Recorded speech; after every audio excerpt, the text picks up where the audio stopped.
all this is fun? You and me just walking around doing stuff to each other? I mean, with each other, but not like that. Like bonding. Not that kind, though.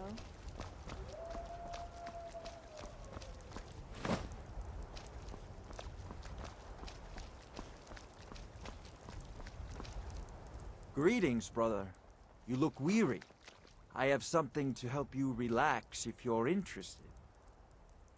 A few bottles to help hit the spot. Know what I mean? Ah, a snitch, eh? Can't have you running to any guards now, can I? Ah!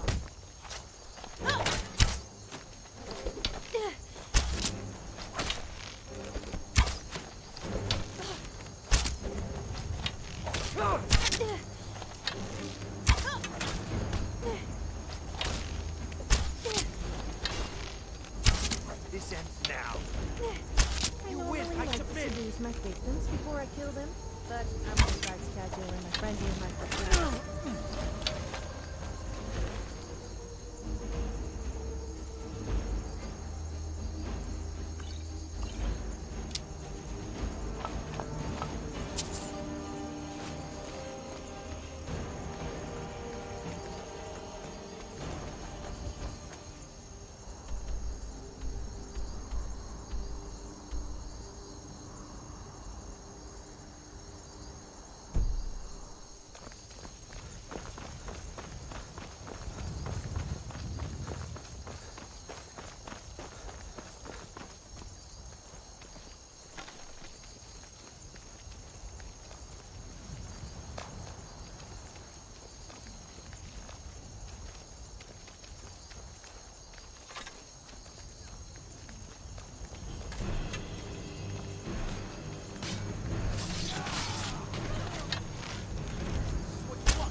Welcome to Eldar's Junk Emporium, traveler. I'll take any junk you found on your travels for a nominal fee.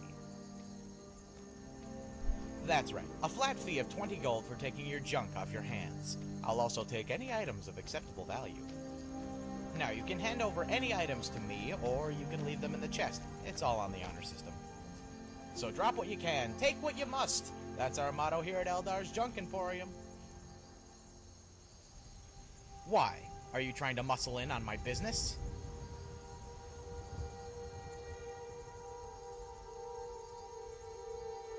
Is that what you call yourselves? I like to call you my pack mules. Now, do you have any questions, or are we done here? Why, sell it, of course. The idea came to me when I was shopping at Belethor's general goods store. It was about a year ago, after Nazim had fired me from Chill for a farm for sleeping on the job. I was desperate for coin, and I decided to sell a set of antique silverware that I kept hidden away in an old sack. It was a family heirloom, and I was loath to part with it, but it was the only thing in my possession worth a bloody septum. I rolled them up in an old cloth and went to Belethor to get them appraised. Only when I placed the set on the counter, I noticed there was an old wooden spoon lumped in with the silverware. I chuckled, of course, and was about to slide the spoon into my tunic when Belethor asked me, how much? And I asked him, for the silverware? And the fool said no! The spoon. Indeed. I rushed home and I picked up every worthless trinket, every old rag, piece of lint, and loaf of moldy old bread I could find. Now, he didn't buy everything, of course, but he bought enough to where I didn't have to sell the silverware. More importantly, I had stumbled upon an idea. If people are willing to buy all the crap most of us throw away, then imagine the profits to be had by collecting it. Indeed. I found people are willing to pay you gold to take their junk off their hands. Most of them are travelers who come out of the cave with more loot than they can carry, only to find it's still a 3-hour walk to Whiterun. I'm in the business of greed and fatigue, traveler. The greed makes them pick up the junk. The fatigue makes them drop it. And that's where I come in. I turn their junk around and sell it to Belethor. Divines only know who purchased them from him. Ah, that is music to my ears, Sarah. For a truly great idea is often mistaken for madness. Such ideas are separated from us like the farms surrounding the city. The great thinkers are mocked for trying to see them through walls of stone. When an idea is a success, everyone assumes he actually did it, when all he really did was stand on his toes. Worried? You must be mad if you think someone's going to risk the ire of the guard to steal a bunch of dirty bowls and forks.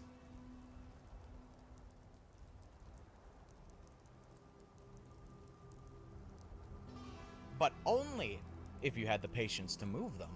Even Belethor wouldn't buy all the junk in my inventory. I have to wait till his stocks run low.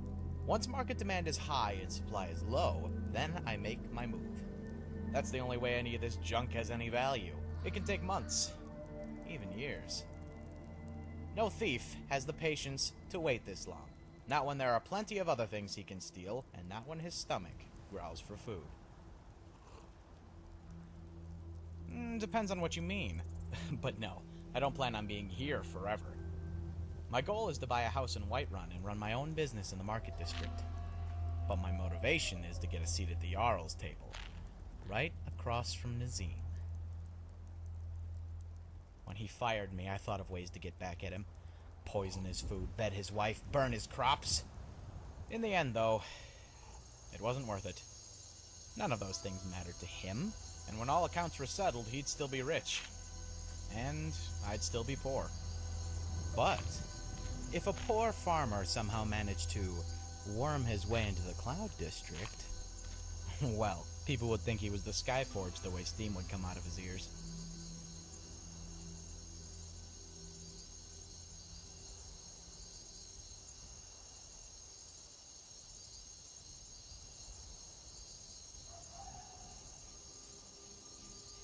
Unfortunately, you're right about that, and you have to be a resident to get a seat at the Jarl's table. I was hoping to save up for a place like Breezeholm, but I don't have the coin just yet. Then there's the politics. Don't know whose spear you have to polish to get on top of the waiting list, but I imagine it tastes foul going down.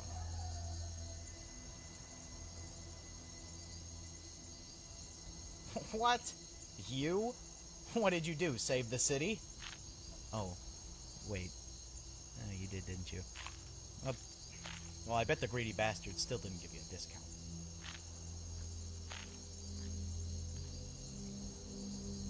You're a clever one to see that.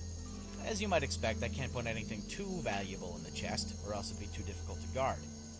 Now, the guards here will stop the occasional thief so long as I wet their beaks. But if my business attracts hordes of bandits and other unmentionables, then suddenly my coin ain't worth the price of me being here. With the money I've earned, I suppose I could open a separate stall in Whiterun for more valuable goods. But the overhead just doesn't justify the profits, especially with the Jarl's taxes and everyone else undercutting my prices. Burn books. I found that one out the hard way when even Belethor refused to buy them. Not even good for kindling, he said. Now I've got enough worthless books to fill the library at Winterhold. But I'm still holding out hope the market will turn.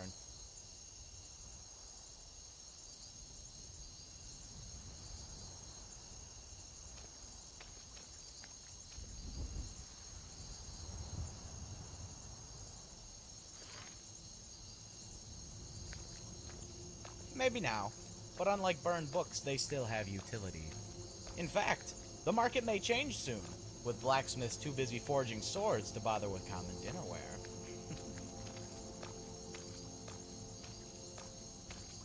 It's a prime location. To the north is empty tundra and giant camps, and the guard station is too close to Fort Greymore for my liking.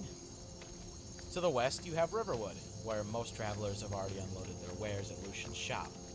The mountains loom over the south, peaks which no mortal dare climb, and to the southeast lay the Voltheim Towers, which bandits often occupy.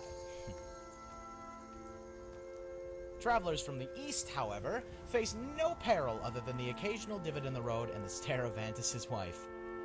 There are no bandits to alleviate them of their burdens, or any shops to do the same.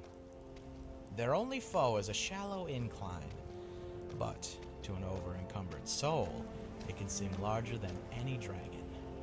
Yet it's only when they conquer the hill that they truly accept defeat, for when they reach the apex, they find dragons reach tantalizingly close. The entrance, however, is all the way on the other side.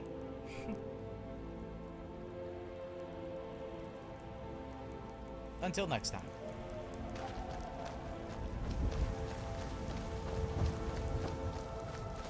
You couldn't possibly be the Dragonborn of legend, could you?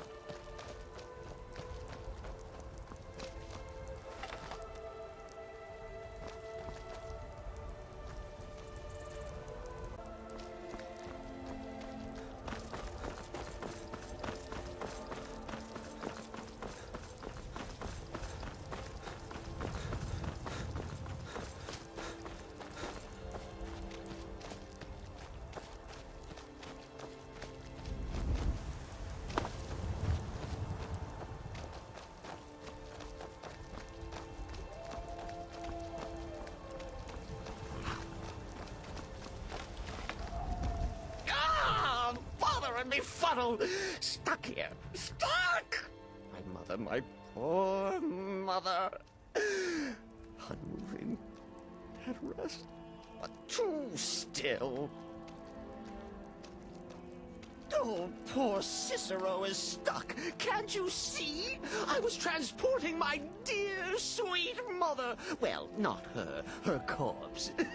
She's quite dead. I'm taking Mother to a new home, a new crypt, but... Ah! Wagon wheel!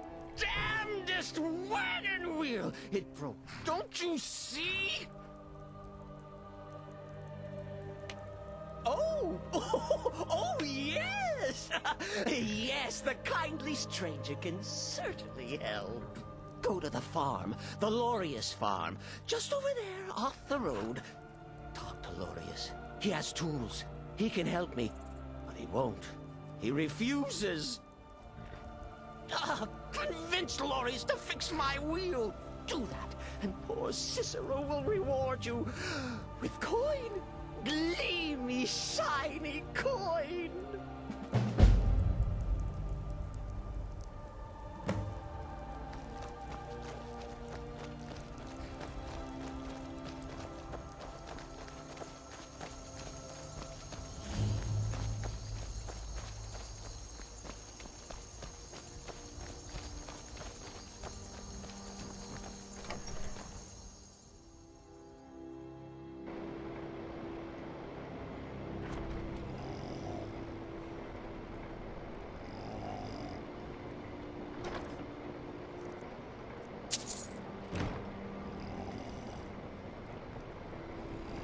Oh, for the love of Mara, what now?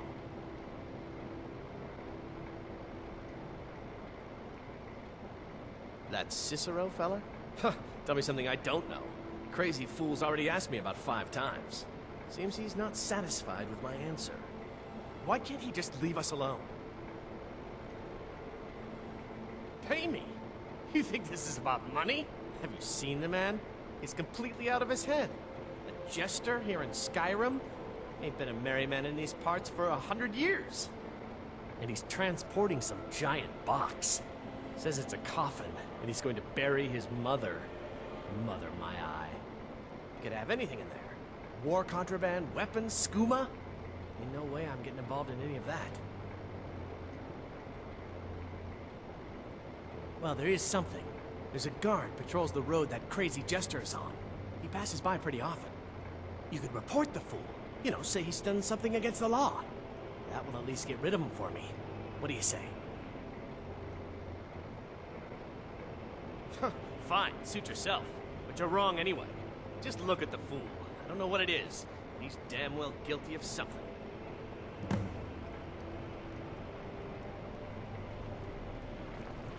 You need something? Talk to my husband, Vantis Lorius. Or I just thought we talked Lorius, enough. it's all the same. Unless you've reconsidered my offer. That Cicero needs sorting. Look, Yes, you're right. Feller might be nutters, might not. The fact is, he needs help. I turned him away. What kind of a man am I, huh? Look, thanks. And I'm sorry for my unneighborly reaction. If you talk to Cicero, you be sure to tell him I'll be down to help soon.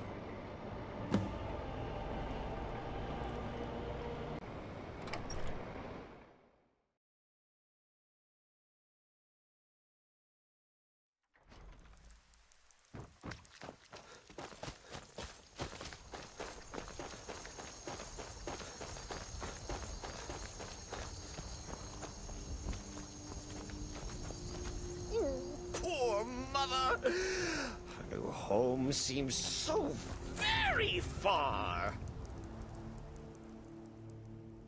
You did? He has? Oh, stranger! You have made Cicero so happy, so jubilant and ecstatic, but more, even more, my mother thanks you.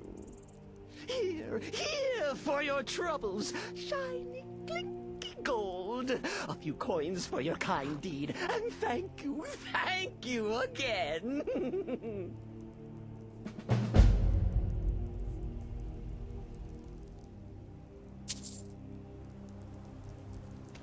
I will wait for Lorius. Oh yes, Mother and I will wait right here, until he fixes our wheel.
What is it?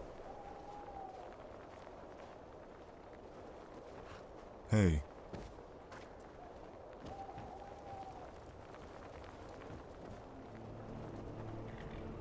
What is it?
sing my nipples off.